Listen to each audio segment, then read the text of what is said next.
안녕하십니까, 장대성입니다. 얼마 전에 사망한 영국의 엘리자베스 여왕은 공주 시절인 제2차 세계대전 때 스스로 영국군 하사로 자원 입대했습니다. 그리고 그때 엘리자베스 공주는 영국군 수송부대에서 근무를 했습니다. 또 영국에서 유명한 사립학교 이튼 스쿨은 1, 2차 대전에 졸업생이 1905명이 전사를 하였습니다. 이튼 스쿨은 1년에 약 250명도 졸업을 한다고 합니다.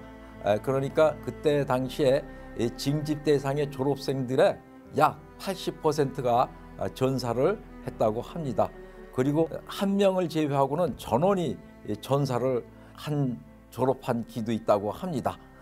이렇게 그 영국은 전쟁의 위기에 빠지면은 공주도 전쟁터에 나가고 왕자들 모두 전쟁터에 나가고 귀족의 아들들 다 전쟁터에 나가서 전사를 하는 나라입니다. 우리나라는 6.25 때 약 37개월간 전투를 하였습니다. 그리고 전투부대의 부사관과 병사들은 약 50%가 전사를 하였고 소대장들은 10명 중 7명이 전사를 하는 아주 치열한 전투였습니다. 6.25 전쟁 중에 최전선에서 전사하는 병사들은 전사할 때 빽빽 하고 큰 소리를 지르면서 전사를 했다고 합니다. 그 빽빽하고 큰 소리를 지르는 것은 빽이 없어서 최전선에서 끌려와 억울하게 전사한다는 뜻이었다고 합니다. 왜 그렇게 빽빽하고 소리를 지르며 전사했냐면요, 6.25 때 고급 공무원 아들들, 부잣집 아들들, 정치인 아들들 이런 사람들의 군대를 가지를 않았습니다. 그들은 피난지 부산에서 매일 밤에 술 먹고 놀고 그랬죠. 그러니까 돈 없고 빽 없는 젊은이들만 최전선에 끌려와서 전투하다 죽기 때문에 빽이 없어서 억울해서 죽는다고 빽빽하고 소리를 지르며 전사했다는 것입니다. 그때 한국군 장군들은 30대 초반이었기 때문에 아들들이 다 아기였습니다. 징집 대상이 아니었죠. 6.25 전쟁 동안 미군 장군들 145명이 참전을 하였다고 합니다. 그 장군들 아들은 142명이 참전을 했다고 합니다.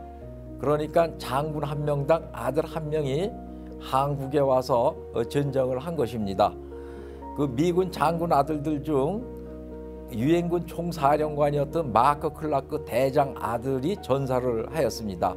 그리고 미 8군 사령관 벤플리트 대장 아들도 전사를 하였습니다.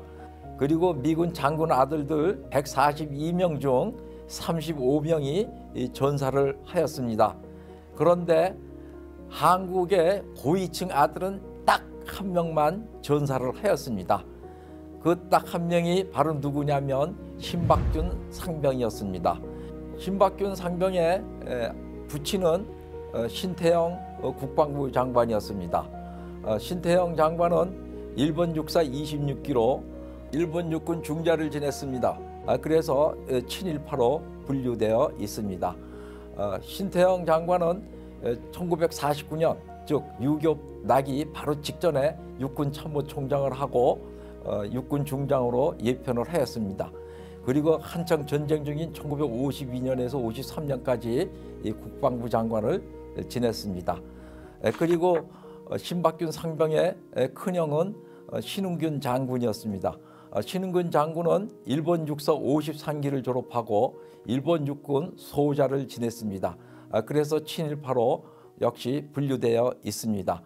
신흥균 장군은 한국군 포병을 만든 분이고 6.25 때 한국군 포병 총사령관이었으며 육군 중장으로 예편을 하였습니다.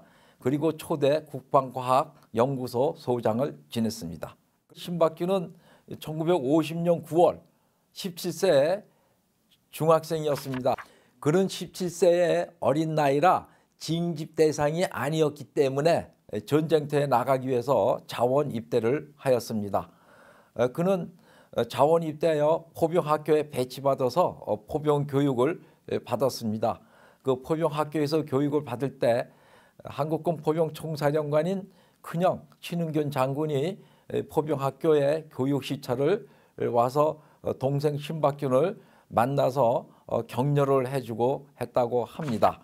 신박균 상병이 포병학교 수료 후 포병학교 교장 심웅수 대령이 이 거물의 아들이기 때문에 신박균 상병을 면담을 합니다. 그래서 신박균 상병에게 자네 큰형님이 계시는 그 포병사령부로 보내주겠다.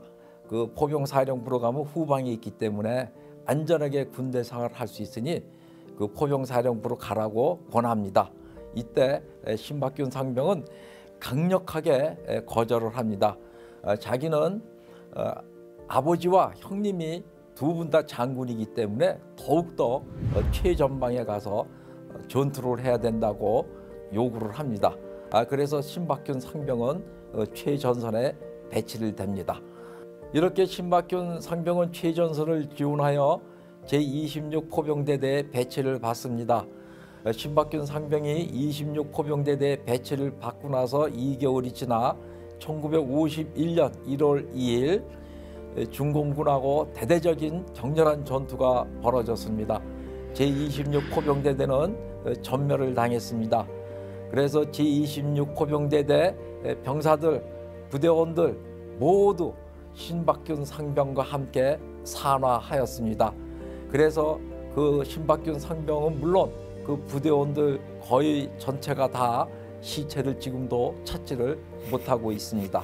17세의 신박균 상병은 입대 후서부터 전사할 때까지 약 4개월 동안 군대 생활을 했는데 그 4개월 동안 3통의 편지를 가족에게 보냈습니다. 2통은 어머니에게 보냈고 1통은 큰형 신흥균 장군에게 보냈습니다. 제가 그 편지 내용을 읽어드리겠습니다. 첫 번째 편지는 1950년 10월 13일 포병학교에서 교육을 받던 중 어머니에게 보낸 편지입니다. 어머니, 연필 대신 M1 소총을 잡은 제 팔뚝이 좀 어려 보이기는 하나 연필보다 무거운 M1 소총 무게가 오히려 제법 단련된 저의 체력에 어울리는 것 같습니다. 입대 후 어머니께서 놀랄 정도로 저는 체중이 부쩍 늘었습니다. 이따금 형님이 시찰을 오시는데 저의 훈련 태도를 보고 만족한 표정을 짓곤 하십니다. 이러한 형님의 얼굴을 볼 때 저는 기뻐서인지 슬퍼서인지 몰라도 저도 모르게 몇 방울의 눈물이 훈련복을 스쳐 땅 위에 떨어졌습니다. 두 번째 편지는 1950년 10월 21일 신박균 상병이 포병학교 교육을 다 끝냈을 때 어머니에게 보낸 편지입니다. 어머니, 저는 26 포병대대 소속 상병이 되었습니다. 남들은 장교가 되는 것이 좋지 않느냐고 하지만 국가와 민족을 위해 싸우는 것은 매일반이고 의무도 다를 것이 없다고 생각합니다.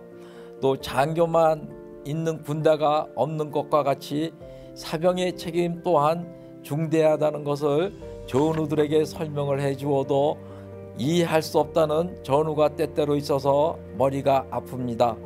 좀 범위를 좁혀서 말씀드리면 우리 집안에도 병사 한 명쯤 있는 것이 좋은 양념이 된다고 생각하는데 왜 다른 사람들은 그렇게 생각하지 않는지 답답합니다. 다음 편지는 큰형 신흥균 장군에게 똑같은 날 보낸 편지입니다. 훈련에 시달린 검푸른 저의 얼굴을 한없이 부드럽게 어루만지며 박균아, 조국을 위해 언제나 죽을 수 있는 마음의 준비는 되어 있지 하고 힘주어 물으시던 형님을 직속 총사령관으로 모시고 있는 저는 얼마나 행복한지 생각만 해도 눈시울이 뜨거워지며 이 어린 가슴은 환희에 벅차 어쩔 줄 모르고 있습니다. 실전에서 용감하게 전투할 이 동생은 꼭 형님에게 한자 써놓고 가지 않고는 못 갈 것만 같습니다. 제가 최전방을 지원했을 때 비장한 표정을 지으시면서도 밖으로는 미소를 띠며 그래야 내 동생이지 하고 저의 어깨를 가볍게 두드려 주시던 형님의 진정한 마음을 박균희는 잘 알고 있습니다. 형님의 높은 인격을 나로 하여금 내가 존경한 형님의 전부를 더욱 믿고 또 우러러보게 하였습니다. 아버지도 만족하실 거다. 내가 훗날 아버지를 배웠고 너에 대해서 말씀드리마 하시던 형님의 음성이 아직도 제 귓가에 쟁장합니다. 저는 최전방을 지망한 이상 살아서 돌아오리라 믿지도 않고 또한 바라지도 않습니다. 그렇기 때문에 형님 전에 글을 올리고자 하는 바입니다. 형님, 저는 신박균 상병으로서 훌륭히 싸우다 죽으렵니다. 이것이 신박균 상병의 마지막 편지였습니다. 17세의 중학생이었던 신박균은 집안에 큰 백을 가지고 있으면서도 자원 입대하여 최전방을 지원하여 가평지구 전투에서 전투하다가 장렬하게 산화하였습니다. 그 신박균 상병은 친일파 거물 장군의 아들이었고 그 큰형도 친일파 장군이었습니다. 그런데 반일과 애국을 주장하는 민주당 대표와 법무부 장관을 지낸 분의 아들이 탈영을 할 정도로 엉터리 군대 생활을 했다는 것을 우리는 똑똑히 보았습니다. 그리고 서울법대 교수를 지내고 청와대 민정수석과 법무부 장관을 역임한 분이 딸을 명문대학에 입학을 시키고자 온갖 종류의 가짜 증명서를 위조하는 것도 우리들은 잘 보았습니다. 과연 누가 애국자이겠습니까? 말만 애국을 외친다고 애국이 되겠습니까? 신박균 상병처럼 막강한 백을 가지고 있으면서도 그 백을 헌시착처럼 버리고 스스로 자원하여 목숨을 바쳐야 애국이고 진정한 노블리스 오블리주라고 생각을 합니다.